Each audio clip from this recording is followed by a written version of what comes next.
नमस्कार मंडळी, मी मीना तुळसकर. आज मी तुम्हाला वालाची उसळ कशी, हिरव्या वालाची उसळ कशी बनवतात ती दाखवणार आहे. चला तर मग बघूया साहित्य.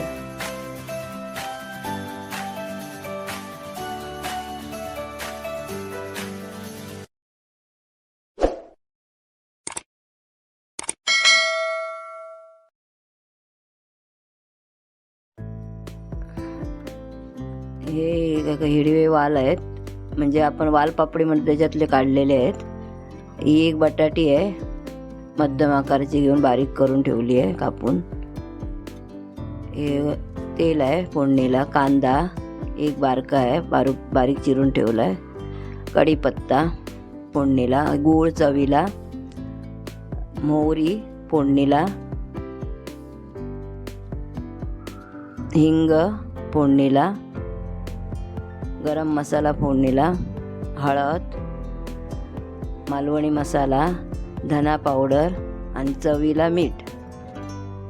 हा कांदा आणि खोबऱ्याचं वाटण भाजून ठेवलं आहे मी, ते करायचं आहे वाटण मसाला टाकून. आता 4-5 चमचे आपण फोडणीला तेल घालूया.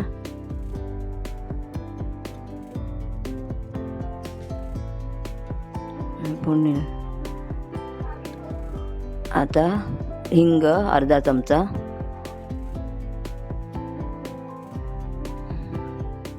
मोहरी अर्धा चमचा घालायची.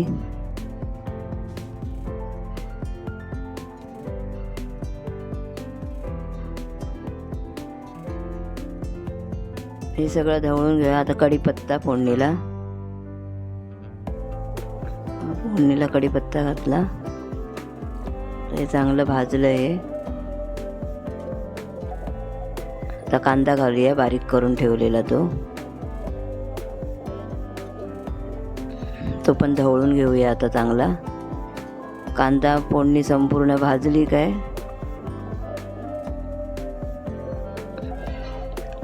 गरम मसाला अर्धा चमचा, तो पण ढवळून घेऊया.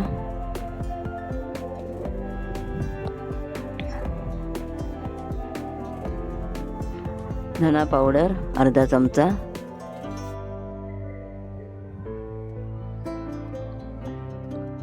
हे सगळं आपण ढवळून घेऊया, एकत्र करून घेऊया एकजीव.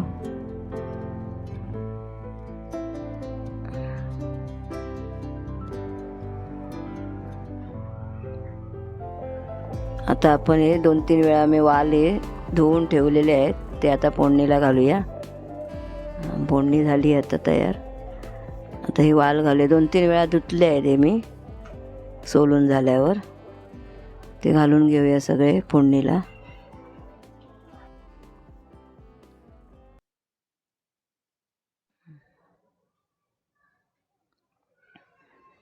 झाले वाल घालून झाले. आता मालवणी मसाला घालूया. थोडासा घालायचा आहे फोडणीला फक्त. बाकीचा वाटणामध्ये घालायचा आहे 1.5 चमचा तरी. हा अर्धा चमचाच घातला आहे मी फोडणीला, म्हणजे तो लागतो चांगला त्याला. आता बटाटी कापून ठेवलेली ती बारकी, एकच आहे बटाटी मध्यम आकाराची, ती घालून झाली. आता ढवळून घेऊया आता हे सगळं. आता हळद अर्धा चमचा. हे सगळं मी मागूनच का घातलं, हळद जरा मागून घातली काय लागते चांगली, म्हणून ती मागून घातली. हे ढवळून घेऊया सगळं. आता ह्याच्यामध्ये 1 पेला पाणी, 1 ते 1.5 पेला पाणी घालायचं शिजण्यासाठी. हे बघा असं ढवळून घेऊया. आता हे गूळ टाकूया चवीपुरतं. गूळ पण लास्टलाच घालायचं, सगळं फोडणी करून झाल्यावरच. तशी दाखवली आहे मी. ह्याच्यामध्ये साखर नाही, गूळ घातले का जरा चांगली चव येते याला, ह्या उसळीला. आता मीठ घालूया चवीपुरतं. घालूया, परत लागलं तर घालावं लागेल. आता हे ढवळून घेऊया.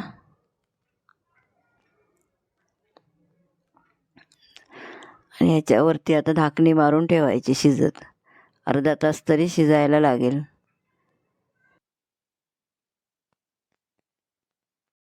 उकडले का आपण बघूया. अर्धा तास झाला शिजत ठेवले आहेत. आता मी थोडे ताटात काढून तुम्हाला दाखवते शिजले की नाही ते. बटाटी तर चांगली शिजली आहे बघा. बटाटे चांगले शिजले. आता वाल दाखवते शिजले की नाही ते. हे गरम आहे ते बघा. चांगले वाल शिजले आहेत. आता हे गरम आहेत त्यामुळे दाबले जात नाही पटापट. हे चांगले शिजले. आता आपण याच्यामध्ये आपण हे वाटण केलेलं आहे. मग असे दाखवलेलं कांदा खोबरा भाजलेलं ते वाटण आपण आता घालूया आणि ही वालाची उसळ आपण तयार करून घेऊया वाटणाची. हे हिरवे वाल आहेत. हे आपण पावटे म्हणजे सुके बनतात सोलून काढतात ते नाही आहेत. हे वालपापडीतले वाल काढलेले आहेत मी आणि त्याची आज उसळ मी तुम्हाला दाखवते. छान होते याची पण उसळ. असं हे पातळ आपलं करायचं उसळीसारखं. आता ह्याला कड आला का आपण तुम्हाला हवी असेल तर ह्याच्यावरती कोथिंबीर पण घालू शकतात. माझी संपली आहे म्हणून मी नाही घातली. कोथिंबीर घातल्यावर छान लागते. झाली आहे. आता याला कड आला काय मग झाले. जरा फास्ट करते गॅस. अर्धा तास शिजायला लागले. अर्धा तास तरी शिजत ठेवायला. कुकरमध्ये लावली असते चांगली झाली असती भाजी, पण ते शिजतात कुकरमध्ये जास्त पटकन म्हणून कुकरमध्ये लावली नाही. ही जर रेसिपी तुम्हाला आवडली असेल तर लाईक करा, शेअर करा. नवीन असाल तर सबस्क्राईब करा. धन्यवाद.